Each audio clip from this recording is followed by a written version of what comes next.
کہتے ہیں جی کہ گھبراہٹ کا کوئی حل ہے، اللہ پر ایمان اور قرآن کی تلاوت، الا بذکر اللہ تطمئن القلوب۔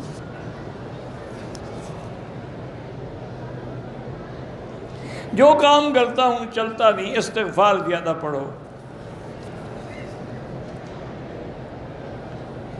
حضرت ابراہیم حتیم میں دفن ہے، بالکل 101% جھوٹ ہے۔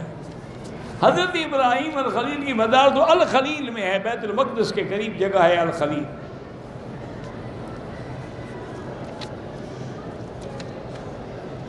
اصل مصیبت یہ ہے کہ ہمارے لوگ قبروں کے مارے ہوئے ہیں نا، وہ کعبے میں آ کر بھی قبریں ڈھونڈ رہے ہیں۔ ان کی تسلی نہ کعبے سے ہوئی ہے نہ مدینے سے ہوئی ہے، وہ قبریں ڈھونڈ رہے ہیں کہ جی یہاں حضرت اسماعیل کی قبر ہے، یہاں 70 نبی دفن ہیں، مسجد خیب میں 70 پیغمبر دفن ہیں۔ اگر خدا کے بندے حضرت اسماعیل دفن ہوتے تو اللہ کے نبی اوپر پاؤں رکھ کے چلتے، جبکہ اللہ کے نبی نے منع کیا ہے کہ قبر پر پاؤں نہ رکھو، قبر پر ٹیک لگا کے نہ بیٹھو۔